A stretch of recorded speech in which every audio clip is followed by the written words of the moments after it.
que deve ser feita é exatamente essa. Quem, por exemplo, determinará a quantidade de drogas que o sujeito deverá portar para não ser criminalizado? Quem vai fazer esta medição? Não é? Quem vai medir isso? Alguém pode nos dizer? Porque de toda forma a gente acaba sabendo que um vai portar tantas gramas, o outro tantas outras gramas e assim por diante. Mas quem vai criminalizar isso? Quem vai dizer isso? Quem vai medir? O sujeito, um indivíduo poderá, por exemplo, dar 10, 12 viagens a um determinado lugar e portar tantas gramas e no final de um dia atingir a um certo volume?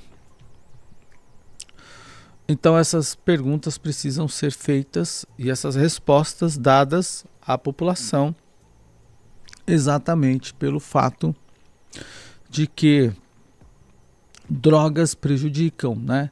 E aí tem a pesquisa, né, que o portal traz, que diz, os pesquisadores, né, dos Estados Unidos dizem, compararam o impacto da maconha nos riscos de doenças cardíaca coronária, infarto agudo do miocárdio e acidente vascular cerebral. E olha só o que mais diz o portal, que é muito bacana. Esses dados são importantes. Dos entrevistados, aproximadamente 4% eram fumantes diários de maconha, 7,1% eram usuários não diários e 88,9% não haviam consumido maconha nos últimos 30 dias. O estudo descobriu que os usuários diários de cannabis apresentaram um risco aumentado de 25% de sofrer um ataque cardíaco e um risco aumentado de 42% de acidente vascular cerebral. Bom, então precisamos pensar, né? E os alertas que são colocados no texto que discorre, diz aqui, recentemente 2 entidades médicas brasileiras se posicionaram contra a liberação da maconha no país. Conselho Federal de Medicina e a Associação Brasileira de Psiquiatria emitiram nota conjunta alertando sobre os perigos do consumo de drogas. Então, maconha, no nosso entendimento, precisa ser pensada, a sociedade civil precisa fazer parte destas discussões, né? Isso não pode acontecer sem a participação da sociedade civil. E até porque quem sofre com parentes, com amigos, com familiares drogados é a própria população. E a população que não tem onde recorrer, muitas vezes, né? O sujeito começa com maconha, vai para cocaína, daqui a pouco usa crack, daqui a pouco está na cracolândia. Os prejuízos são dados, são literalmente quem sofre, né? Quem sofre os danos é a família. A família sofre os danos. Então nós precisamos pensar sobre isso. Outra matéria importante também que quero ler com vocês está no jornal Folha Gospel, que traz o seguinte título e reflete, né, na verdade, o jornalismo canalha, como diz aqui o texto, né? Jornalismo canalha que tenta a todo custo vincular a igreja do pastor Silas Malafaia à morte da vereadora Marielle Franco.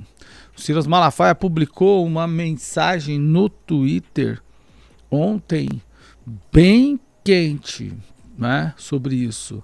É impressionante a capacidade ou a tentativa de determinados setores da imprensa em vincular os cristãos com as piores ações praticadas neste país, não é?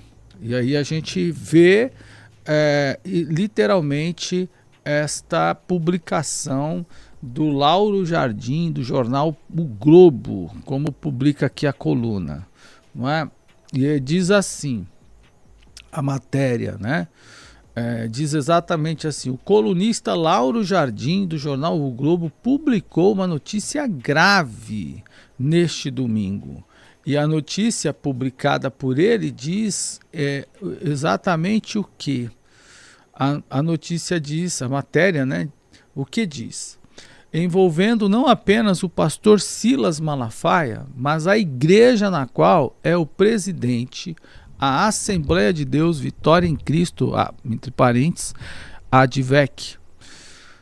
De acordo com o jornalista, há registro no Disque Denúncia do Rio de Janeiro de que o segurança de Domingos Brazão, acusado de ser um dos mandantes da morte de Marielle Franco, recebia pagamentos da milícia em igreja de Malafaia.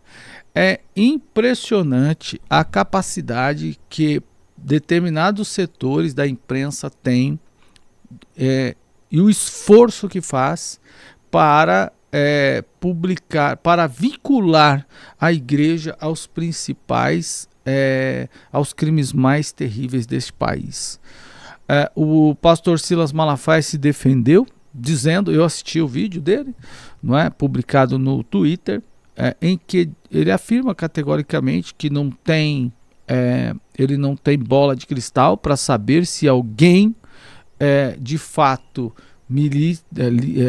membro de alguma milícia, e ele até desafia, se tiver algum órgão que faça isso, por favor, que seja então apresentado, né, a ele e aos demais, mas que é papel da polícia, como ele coloca, é papel da polícia fazer isso, é papel da polícia investigar os casos, é papel da polícia buscar os criminosos e oferecer esse recurso, identificar as pessoas que são, por exemplo, milícias. E tem razão o pastor Silas Malafaia, porque ele, como ele mesmo argumenta, ele não foi procurado pela reportagem para dar a versão. Então, uma matéria absolutamente tendenciosa. Como é que você constrói uma matéria e você não dá o direito de ouvir, você não ouve a pessoa que está sendo acusada. Você publica uma matéria, mas não coloca a pessoa que está sendo acusada. Isso é terrível. Isso não foi assim que, por exemplo, no nosso caso, no meu caso, né, que estudamos na comunicação. Não foi assim que aprendemos no jornalismo, né? Então, essas coisas são importantes a gente associar, nós percebermos, a gente ver, né, exatamente como que está sendo construída essa história, como que parte da igreja está sendo levada, não é, está sendo conduzida ou costurada a associação da igreja evangélica ao crime. Não é? Essa sociedade está literalmente complicada, né? Então você tem que tomar muito cuidado. Eu também estou fazendo aqui uma passagem pela Folha de São Paulo, e a Folha de São Paulo traz algumas matérias interessantes, né? Que eu quero ler algumas matérias com vocês. E aí a gente comenta alguma coisa. Olha só. A Folha coloca aqui numa de suas colunas, né? E eu vou aqui já colocar para vocês, né? Diz assim o texto da Folha. Olha só que coisa drástica, não é? Isso é drástico realmente. Diz aqui a Folha. Vamos lá, abrindo aqui para vocês. A Folha diz assim, ó. 1/3, aqui na coluna Educação, né? na editoria de Educação, diz aqui, 1/3 das crianças do país está fora da creche por falta de vaga. 1/3 é muita gente. E abrindo aqui a matéria para a gente fazer uma leitura breve, diz aqui, ó, 1/3 das crianças do país, gente, são muitas crianças. 1/3 das crianças do país está fora da creche por falta de vaga. Nenhuma região conseguiu garantir matrícula para metade da população de 0 a 3 anos, conforme determina a lei. Uma a cada 3 crianças de 0 a 3 anos está fora da creche por falta de vagas na rede pública do ensino do Brasil. Os dados são do PNAD, Educação, Pesquisa Nacional por Amostra e Domicílio Contínua, de 2023, que foram divulgados nesta sexta-feira, 22, pelo IBGE. Então, esta publicação do PNAD foi realizada há alguns dias e esse estudo apontou que 1/3 das crianças de todo o país, meu Deus, são muitas crianças, são muitas, é uma parcela muito grande. Isso tem objetivo, né? É claro que tem. A pesquisa mostra que nenhuma das 5 regiões administrativas do país conseguiu garantir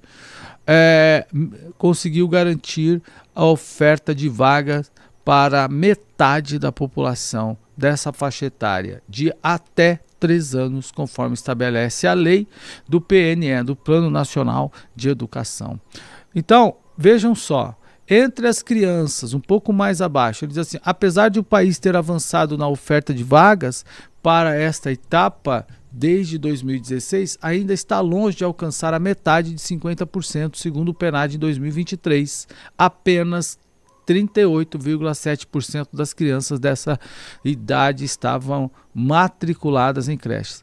É claro que isso tem cunho político, né? Não se pode pensar de outra forma, porque se os pais não conseguem, por exemplo, levar suas crianças à creche, como é que elas vão trabalhar? Não é? Vão ganhar dinheiro como? Para sustentar, para se autossustentar. Consequentemente, se não há sustento, também a pobreza aumenta. Então é importante termos esse conhecimento. Isso é política. O país precisa de políticas públicas na área de educação, não é? Mas, inclusive, que retire a pessoa dessas condições. Agora, o que é estranho ainda, e muito mais estranho, é que se fala muito de políticas de educação e não se faz. Né? E não se aplicam, não se desenvolvem políticas assim nesse campo. Então a gente precisa ter atenção. É aí que eu chamo a atenção de vocês, audiência, para a compreensão de como a igreja precisa atuar nesse setor. A igreja não pode ficar à parte. A igreja evangélica brasileira deveria entrar pelo campo da educação e deveria ter, sem dúvida nenhuma,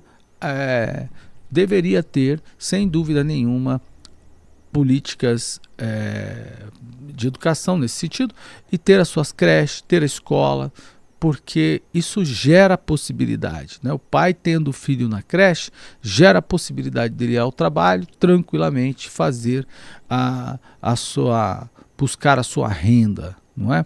Então a matéria ainda segue, né? A matéria segue dando mais informações sobre esse ponto que a gente poderia compartilhar. Pela legislação brasileira, ele diz aqui, entre crianças mais velhas de 1 a 3 anos, 38,5% não conseguiram vaga e 55,4% não frequentam creche por opção familiar. Ainda tem aqueles pais que entendem que creche não é coisa para o filho dele. Não é como se o filho dele não precisasse aprender a conviver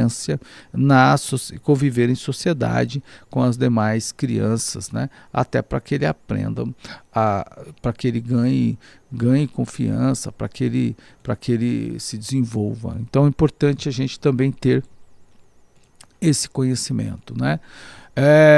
Outro ponto, né, da matéria é que eu quero destacar com vocês é que cabe a nós, igreja, né? Cabe a nós, igreja, termos atenção com essa questão também. Quem é membro de igreja, a igreja precisa ter sua creche, né? A igreja precisa ter a creche.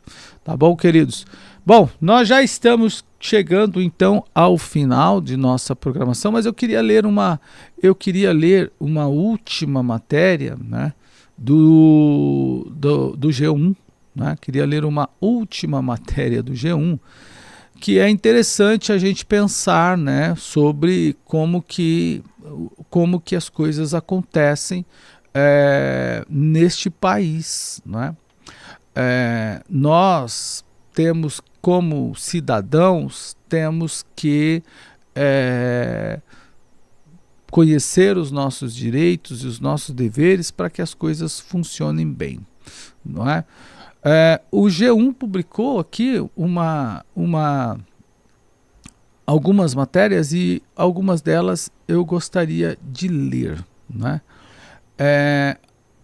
Aqui nós temos, entre outras do G1, deixa eu pegar aqui a matéria para você que eu rodei, passei e acabei que não discorri, passei brevemente, né? Então vamos lá. Como é o caso aqui, ó. O G1 novamente publica uma matéria que eu quero compartilhar com vocês e veja o que diz.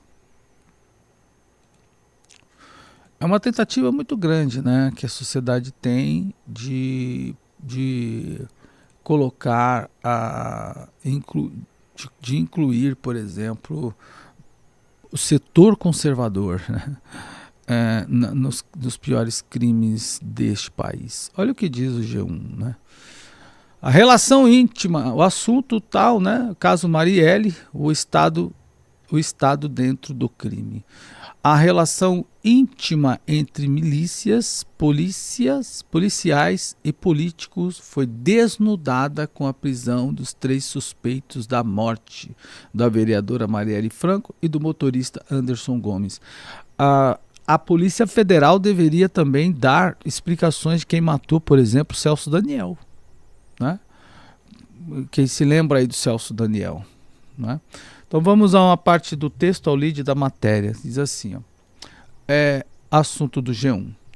A relação íntima entre milícias, policiais, políticos foi desnudada com a prisão dos 3 suspeitos da morte da vereadora Marielle Franco e do motorista Anderson Gomes. Domingo Brazão e Chiquinho Brazão são apontados pela Polícia Federal como mentores do assassinato da vereadora. E Rivaldo Barbosa foi quem planejou esse crime, segundo os investigadores. O trio evidencia a presença enraizada de agentes públicos no crime organizado e em um estado loteado, como aponta César Tralli em conversa com Natuza Neres neste episódio. Olha só, irmãos, o que é interessante a gente visualizar aqui nesse trabalho, né? É que quando você fala desse indivíduo Rivaldo, como ele é colocado aqui, esse indivíduo foi colocado nesse posto pelo general Braga Neto, né? E o general Braga Neto se tornou posteriormente, foi um ministro de Bolsonaro e que também foi candidato a vice-presidente da República. É uma tentativa de associar, literalmente a comunidade conservadora que se opõe ao progressismo aos crimes que são praticados, os piores crimes que são praticados neste país. Infelizmente, Isso é o que nós estamos vivendo, né? E para fechar para fechar o nosso trabalho nesta manhã, eu disse que fecharia na anterior, mas para fechar nessa daqui, vamos ao Gospel Prime, que tem também algumas manchetes importantes, as quais quero compartilhar com vocês. Gospel Prime é um portal de notícias evangélicas. Ele diz o seguinte, aqui tem uma que o Moraes, né, o Supremo do Supremo Tribunal Federal, dá 48 horas, né, para Bolsonaro explicar por que foi dormir 2 dias na Embaixada da Hungria, mas ele traz aqui umas matérias que uma delas é Bolsonaro, né, Michele Bolsonaro é homenageada no Teatro Municipal de São Paulo. Eu assisti a homenagem, uma parte da homenagem ontem. A Michele Bolsonaro está liderando um trabalho de mulheres pelo Brasil fora do comum e parte da imprensa tenta apagar, literalmente tenta assassinar Michele Bolsonaro, porque ela está crescendo poderosamente. Tanto é que esta homenagem foi proibida, né? O juiz, houve uma ação judicial para que fosse impedida e ela não ia acontecer, mas o vereador Rinaldo de Gílio bancou esta homenagem, né? E ela foi de fato homenageada, como retrata aqui o tema, o título. Então, os vereadores realizam cerimônia de concessão do título de cidadã paulistana à ex-primeira-dama Michele Bolsonaro no Teatro Municipal, apesar da decisão do Tribunal de Justiça de São Paulo, que vetou o uso do local para esse fim. O evento aconteceu mesmo assim, não é? Ocorreu na noite desta segunda, com a presença da primeira-dama, do ex-presidente e do prefeito. E é interessante o desdobramento disso. Aqui, ó. A proibição do uso pelo espaço atendeu a um pedido de Erika Hilton, um transexual que se identifica como mulher e pertence ao Partido Socialismo e Liberdade, o PSOL. Na primeira instância, o pedido havia sido negado, mas agora foi atendido em um recurso liminar. E quando você vai conhecer as histórias dos juízes que determinam essas liminares, irmãos, como eles... É muito interessante você saber disso. Por isso que os crentes, inclusive, precisam galgar as posições, né? Porque as melhores posições. Então, aí ela diz aqui a matéria. Os organizadores da abertura do evento afirmaram que a sessão estava ocorrendo sem desrespeitar a ordem judicial. Michele Bolsonaro foi recebida com aplausos ao entrar no teatro. Então assisti o discurso dela, foi um discurso fantástico que vale a pena e emocionante, como vocês podem visualizar, né? Tá aí disponível para vocês, tá bom?